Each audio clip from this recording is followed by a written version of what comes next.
Hey everybody, it's CSEC Panda. Today I'm going to talk about the bank reconciliation statement. Now, why is bank reconciliation so confusing? Really, the good news is it doesn't have to be. I used to be very confused about this myself, but eventually I realized that there are actually only 3 things that you need to do. So to help myself remember, and now I'm passing it on to help you remember, I have it down as these things. You have to update the cash book, add unpresented payments, and less late lodgements. Literally, that's it. The number you come out with at the end of that is the answer that you're looking for in terms of your reconciled bank or cash book balance, right? They will both match after that. Your cash book and your bank statement will match once you do these 3 steps. So to help you remember them, I've got it like update the cash book is really just the process of giving the cash book the latest gossip from the bank. You know, there's always this one friend who they'd never heard of the news, they don't know who Jay-Z is. That friend, that's your cash book at the end of the month. It just needs to know what went on at the bank because bank-side transactions is just not up to date on them. The second thing is to add unpresented payments, also called unpresented checks. I call it unpresented payments here so you can remember add up, right? So those are the ones that you add up, and I'm going to help you identify unpresented checks in a minute when we get a little bit further, okay? And the last step is to less late lodgements. To help you remember this, I've got if our secretary Stacy took less late lunches, then we would have less late lodgements. Because if you remember, late lodgements are when we are slow in getting money that we received into the bank. Alright? So Stacy was taking a late lunch, and by the time she got back, bank was closed, so we have a late lodgement. Alright? That's just to help you remember. So really just hold on to these 3 things, only 3 steps, right? Update the cash book with the gossip from the bank, add the unpresented payments or checks, and less the late lodgements, alright? Alright, now let me talk a little bit more about what this really means. There are a couple of things that you definitely do need to know before you can do this with ease, alright? I'm going to try to run through them as quickly as I can. The first thing is, why is bank rec necessary? This is something that CXC does ask on the exam. Essentially, you need to know that it's detective work, where basically your task is to compare the 2 records, being the cash book, which is the company's record of the money that it received and paid out, and the bank statement, which is the bank's matching copy of transactions that happened, what went in, what went out. Alright? Because the totals on these don't always agree at the end of a month, you need to do bank reconciliation, which is where you compare these 2 records to make sense of the differences that you see. The reason that this is important is because some differences, like timing differences, right, money being literally deposited late into the bank due to our error, etc., or unpresented checks, that is to say, people who we paid with checks not being too much in a hurry to take their check to the bank and get the money out, so that the records might show a different story, even though everything is completely legit and above board. But the biggest concern is that some times when these 2 records don't match, it could be because of fraudulent activity, right? Like Stacy's helping herself to a little bit of iPhone money on the side, something like that. We want to be able to detect fraud, and we want to be able to detect errors in our records with bank rec. So that's what it's for, okay? Now the second thing is the POV issue. Is it a debit or is it a credit? What does a debit mean? What does a credit mean? It can be confusing, right? The very first thing that you just want to remember about this is that it's pretty simple. It's like how if you're facing someone, your left-hand side is their right-hand side, right? And if you ever really fully noticed that, but this is how the question, my left or your left, comes up, because your left-hand side is their right-hand side because you're facing each other. It's a kind of point of view thing. Exactly like that, there's a point of view difference with a cash book that's kept by the company and the bank statement that is supplied by the bank.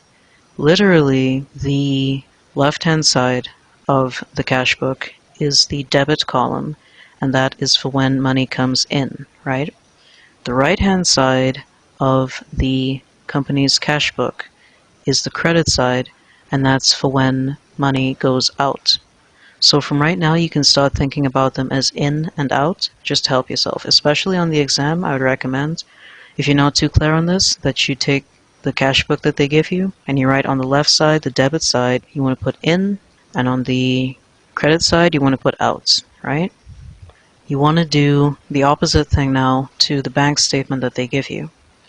Because on the bank statement, debit means that money went out, and credit means that money came in. And that's just a point of view thing. You don't want to be confused about this, so just write it down. On a bank statement, debit is out and credit is in. Alright? So when you are comparing the cash book and the bank statement, as you do the first step of bank rec, you kind of are going to be making an X, right? So it'll be like an X shape type of thing as you compare the left side of the cash book to the right column in the bank statement and the right side of the cash book to the left column on the bank statement. That can sound complicated, but it's not too bad once you understand what I mean. It's actually a simple idea. Alright, and then the third thing is that sometimes before they ask you to reconcile the bank statement, they ask you to balance the cash book. If you don't know how to do this, it's actually a very simple process. It goes for a couple of marks. Let me just show you. Here you see we've got this cash book, so it's got the debit side and it's got the credit side, and you see this is in, so all the money that came in over here, starting with the balance, and then these 60, 40, 100, 30. These are payments that came in, right? And on the other side, which is the credit side, we have, 100, 50, 40, and so on. This is money that went out. So in order for you to balance this book, you want to add up everything on the inside, and then when you get that total, you want to subtract everything on the outside. Now you notice on this slide here, I have BAL CD, balance carried down, at the end of the month, and you're going to write the number that you get after you add up the debit side and subtract the credit side. You're going to write it under there. Now take note that this is just because in a cash book, which is, again, keeping note of how much money the company has, they are more likely to have more money than they spend, right? But it's also possible that they may have overspent their money, and this might be a bank overdraft. So one of the things that you want to look out for is if you have got a minus number, after you do that, add this side minus that side, you come up with negative something, then that indicates that that is an overdraft, and you'd need to write it on the debit side of the book, like this, as the balance carried down, and then you'd be coming over to the opposite side to have the balance brought down. So just put BAL B/D as a balance brought down into the next month. And that is the cash book balance. It's how much money that the company believes that they have in the bank, right? So this makes perfect sense because what they've done is they've added up all of the money that they had in, including their balance from the previous month, and they subtracted all of the money that went out, and this is what they have left, right? So that's how you balance this cash book. You bring it down on the other side, and you say that for the beginning of the next month, you've got this as the balance brought down. Now that you have your cash book balance, you need to update it by comparing it to the bank statement. This is what I was saying before about the cash book being like your friend that hasn't got all the gossip. There are some transactions that happen only on the bank side, so they are only known to the business when they receive their bank statement. So this will be things like interest, bank fees, not sufficient funds checks, etc. The good news for you is that you don't really need to know too much about all of these things. You just need to know whether it's an in or an out. And that's why I recommend really drilling it into your brain that for the cash book, debit is in, credit is out, and for the bank statement, debit is out and credit is in, right? That's going to help you more than anything else. So the first step of bank rec, which we finally arrived at, is to compare the cash book and the bank statement. When you're doing this comparison, you're going to come away with three kinds of numbers from this. The first kind is going to be the unknown transactions from the bank that need to be added to the cash book. So you want to make a note of these just the side of your paper when you're doing it, unless they have a format for you to do it right there. But these are the things that you want to make a note of, right? So you want to write down, and I would suggest that you just literally put in and out, unless you feel so comfortable with the debit and credit that you can do that, but in and out. And then you're going to look from the cash book to the bank statement, cash book to the bank statement, and you're going to compare and see which transactions are appearing on both. And if you see a transaction, and you're going to put like a little check mark by the ones that appear on both, right? I'm going to show you how to do this in a minute. But whenever you see something on the bank statement that's not in the cash book, you need to update that figure into the cash book, right? So you just want to know, is this an in on the bank statement that we didn't know about before? And you're just going to write it down as an in, and then when you go back to your cash book, you're going to add it to the stuff in the cash book as another in that we needed to know about. In this case, a debit. You put it on the debit side. And then you're going to see if there's anything else in the bank statement that was not apparent on the cash book, like an out. You would want to put that in as another out, right? Once you've completed that, you would have your updated cash book balance. Now, the next set of numbers, the unpresented payments and the late lodgements, are going to be items that appear in the cash book but not on the bank statement, right? So again, you want to have two little areas where you're going to write these. The unpresented payments are really going to be the things that appear on the credit side of the cash book but not on the bank statement. And the late lodgements are going to be the things that appear on the debit side of the cash book but not on the bank statement. Alright? And you remember, we're going to add up and try to take less late lunches, less late lodgements, right? Alright, so let's look at a little bit more of an example of exactly how that's done. Here you see we have this cash book and bank statement. Some transactions appear on both, some do not appear on both. So we're going to find out which ones those are. Alright, so we see the balance we start off. That looks good. Balance of 500. That's good. So then we see 60. It also doesn't matter necessarily that it's the exact transaction, although CXC doesn't make this too difficult. But as long as you see a 60 in this as an in, and you see 60 in over here, then you're good to go. It doesn't have to be exactly the same transaction. But you could look at the name too just to help you get that better. Alright, so 60 on the debit side of the cash book, meaning in, and then we come down to the credit column and we see, yep, there's 60 in. Alright, we're going to look over here, we're going to see this 40 that was in the cash book, and we look and we see that that is not there in the bank statement.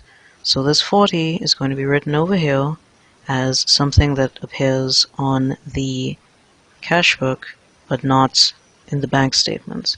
And because it's a debit, bank statement. So we're going to write that over there by the 40. We're going to come back to that in a little while. That's one of them. Alright, we see 30 on the cash book. We see 30 on the bank statements. But then you would have noticed that there's this interest of $20 here. That's an in the bank, but we didn't know about that in the cash book because that is a bank side only transaction, right? So we're going to make a note of that. We're going to say that this 20 is going to be in this little area up here, and we're going to record that as an in that we need to update our cash book with, right? So that's going in the little in section, 20. Alright, then we do the other side of the book. Alright, so doing the outside of the cash book now, we're going to go ahead and compare. So we've got 100 up here, and we got 100 down here. So we check that off, that's good to go. We have got our 50 up here, but we don't see 50 down there. So we're going to write this as an unpresented payment.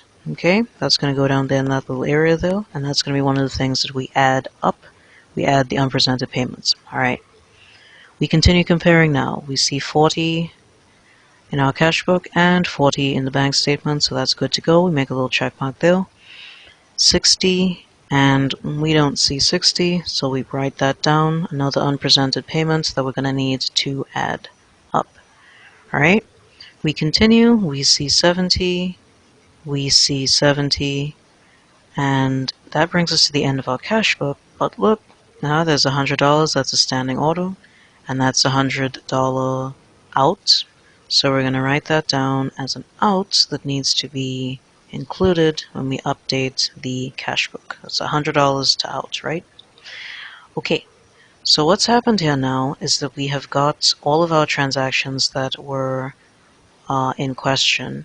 Every one of these numbers that we've written down here is something that we are now going to process so that we can get our reconciled bank statement. Alright, so we're going to start by updating the cash book, right? These are the 3 steps. We're going to do them now. Our cash book needs to have our cash book balance, which was $410 before. We need to write $410, and then we need to add $20, which was our in, and then we need to minus $100, which was our out, right? And so when we do that, we get 410 and 20 is 430, minus 100 is 330, okay? So this 330 now represents our updated cash book balance, right? Because we added the things in and out, added and subtracted the things in and out that we needed to know about.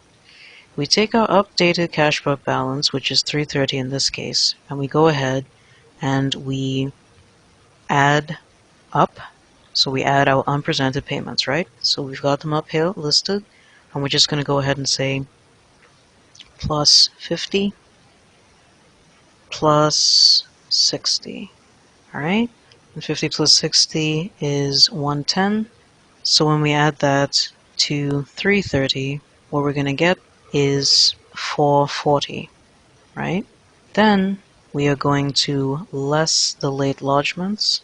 So that's going to be 440 minus 100 minus 40, and that's going to bring us to 300. And as you'll see now, 300 is the balance as per bank statement.